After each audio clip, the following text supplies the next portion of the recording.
स्वागत है दोस्तों, गुड आफ्टरनून। तो आज हम लोग पढ़ेंगे नेशनल और इंटरनेशनल ऑर्गेनाइजेशन से रिलेटेड कुछ क्वेश्चंस। लेकिन उसके पहले मैं आपको बता दूं कि अगर आप एसआई और कांस्टेबल की तैयारी कर रहे हैं तो आप हमारी application all exam play store से डाउनलोड कर सकते हैं, जिस पर आपको Sunday to Sunday test series provide की जाएगी और सभी पूरा स्टडी मटेरियल भी प्रोवाइड किया जाएगा। तो चलिए आज का लेक्चर हम लोग शुरू करते हैं क्वेश्चन नंबर 1 के साथ में। आते हैं क्वेश्चन नंबर 1 पर। तो क्वेश्चन नंबर 1 है the first earth summit was held at the first earth summit was held at. पहला पृथ्वी शिखर सम्मेलन किस स्थान पर आयोजित किया गया था? पहला पृथ्वी शिखर सम्मेलन किस स्थान पर आयोजित किया गया था? तो इसका सही जवाब है option number B. Option number B, Rio de Janeiro में इसका पहला सम्मेलन पृथ्वी शिखर सम्मेलन आयोजित किया गया था। रियो डी जेनेरियो में, जो कि कहाँ स्थित है? यह स्थित है ब्राजील में यह स्थित है रियो डी जेनेरियो, जहां पर पहला पृथ्वी शिखर सम्मेलन आयोजित किया गया था। तो इसी के साथ हम आते हैं अगले सवाल पर। हमारा नेक्स्ट क्वेश्चन है the headquarters of which one of the following organisations is not in Geneva. निम्नलिखित में से किस संगठन का मुख्यालय जिनेवा में नहीं है? जिनेवा में नहीं है। तो हमारा सही जवाब है ऑप्शन नंबर ए, खाद्य और कृषि संगठन, फूड एंड एग्रीकल्चरल ऑर्गेनाइजेशन। इसका सही जवाब है फूड एंड एग्रीकल्चरल ऑर्गेनाइजेशन। यह है जिसका संगठन इस संगठन का मुख्यालय जिनेवा में नहीं है। लेकिन इसके साथ में अपना एक और क्वेश्चन बन रहा है। वह क्वेश्चन यह है कि बाकी की जो 3 ऑर्गेनाइजेशन है, विश्व मौसम संगठन, विश्व स्वास्थ्य संगठन और विश्व व्यापार संगठन, इन तीनों का हेडक्वार्टर कहाँ स्थित है? जिनेवा में। तो यह भी नोट कर लीजिएगा। इसी के साथ हम आते हैं हमारे अगले सवाल पर। हमारा अगला सवाल है who was the first chairman of the SAARC. SAARC के पहले अध्यक्ष कौन थे? सार्क के पहले अध्यक्ष कौन थे? तो बताइए दोस्तों कि इसका सही जवाब क्या होगा? इसका सही जवाब है option number B. Option number B इसका सही जवाब है lieutenant general H M. Irshad. Lieutenant general H M. Irshad जो है वह पहले अध्यक्ष थे सार्क के।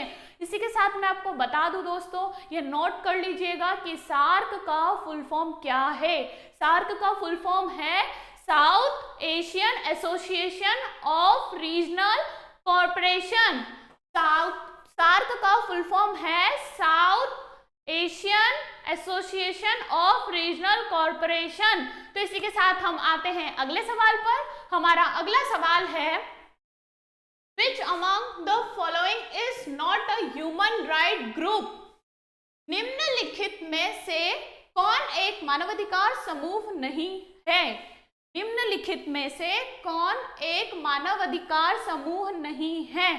तो हम लोग देखते हैं कि ऑप्शंस ऐसे हैं जिनमें हम लोग इजीली बता सकते हैं कि मानव अधिकार समूह में इनमें से कौन सा ऑप्शन रिलेट नहीं करता है।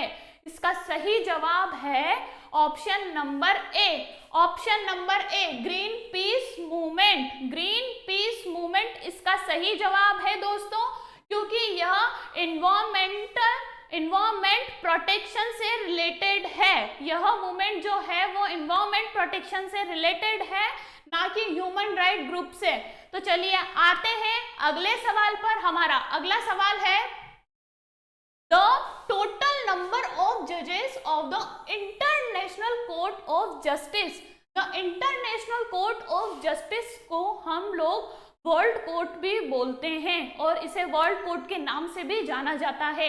याद रखिएगा, the international court of justice ICJ, इसे वर्ल्ड कोर्ट के नाम से भी जाना जाता है। अंतरराष्ट्रीय न्यायालय के न्यायाधीशों की कुल संख्या है। तो इसका सही जवाब है option number C. Option number C इसका सही जवाब है अंतरराष्ट्रीय न्यायालय के न्यायाधीशों की कुल संख्या कितनी है दोस्तों?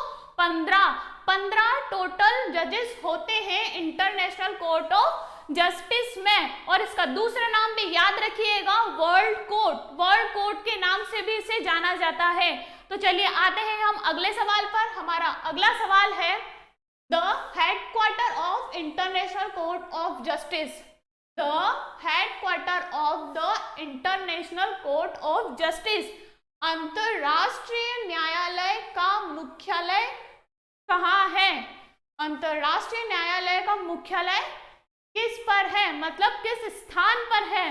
तो इसका मुख्यालय है द हैग। इट मीन्स जो सही जवाब है ऑप्शन नंबर बी, हैग। हैग में इसका मुख्यालय है और जहां पर यह स्थित है उस जगह का नाम है पीस पैलेस। पीस पैलेस नाम करके एक जगह है जो कि द हैग में है, वहां पर इसका हेडक्वार्टर है। किसका हेडक्वार्टर दोस्तों?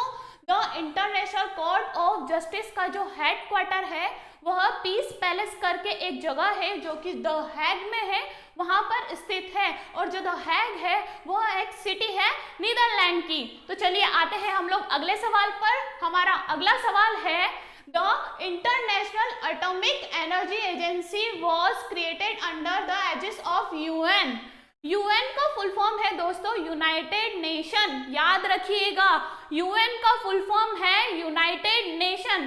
देखिए संयुक्त राष्ट्र के तत्वाधान में अंतरराष्ट्रीय परमाणु ऊर्जा एजेंसी बनाई गई। फिर से मैं पढ़ती हूँ, संयुक्त राष्ट्र के तत्वाधान में अंतरराष्ट्रीय परमाणु ऊर्जा एजेंसी IAEA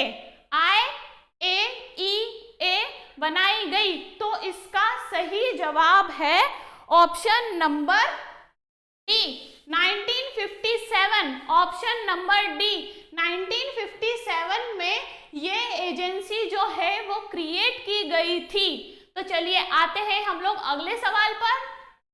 हमारा अगला सवाल है India become the member of United nation.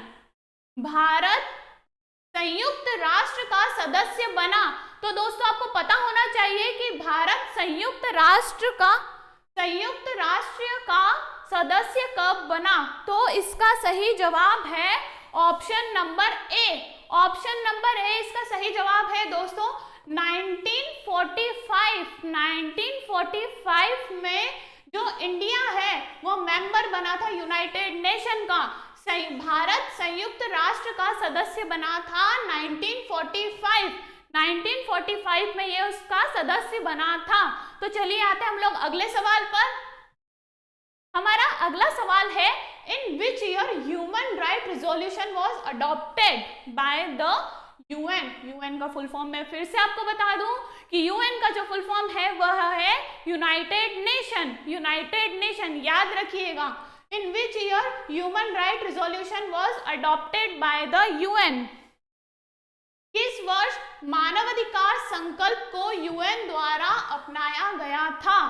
किस वर्ष मानवाधिकार संकल्प को यूएन द्वारा अपनाया गया था? तो इसका सही जवाब है दोस्तों ऑप्शन नंबर डी 1948 में ह्यूमन राइट रिजोल्यूशन मानवाधिकार संकल्प को अपनाया गया था, जिसकी दिनांक है 10 दिसंबर 1948 को ह्यूमन राइट रिजोल्यूशन को एडॉप्ट किया गया था यूएन के द्वारा।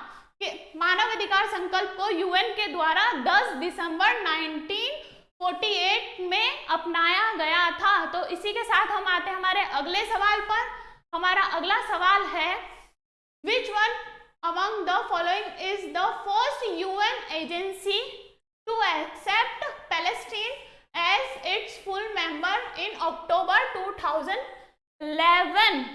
निम्नलिखित में से कौन पहली संयुक्त राष्ट्रीय एजेंसी है जिसने अक्टूबर 2011 में फिलिस्तीन को अपना पूर्ण सदस्य स्वीकार किया था? फिर से मैं रिपीट करती हूँ क्वेश्चन, निम्नलिखित में से कौन पहली संयुक्त राष्ट्र एजेंसी है जिसने अक्टूबर 2011 में फिलिस्तीन को अपना पूर्ण सदस्य स्वीकार किया था? तो इसका सही जवाब है ऑप्शन नंबर ए, यूनेस्को है इसका सही जवाब दोस्तों। इसका सही जवाब है यूनेस्को, जिसका फुल फॉर्म है the United Nation Educational, Scientific और कल्चरल ऑर्गेनाइजेशन। फिर से मैं रिपीट करती हूँ, the United Nation Educational, Scientific, Cultural Organisation. तो चलिए दोस्तों, ये क्वेश्चंस बहुत इंपॉर्टेंट थे आपके एग्जाम पॉइंट ऑफ व्यू से, तो इन्हें अच्छे से प्रिपेयर कीजिए और इन्हें रिवाइज करते रहिए ताकि ये आपके एग्जाम में काफी हेल्पफुल रहे। Thank you for watching this video दोस्तों। लाइक, शेयर, कमेंट करना ना भूलें और ऐसे ही हमारे चैनल्स को सब्सक्राइब और लाइक और शेयर अगेन एंड अगेन करते रहिए। तो मिलते हैं दोस्तों हम अगले लेक्चर में। Thank you.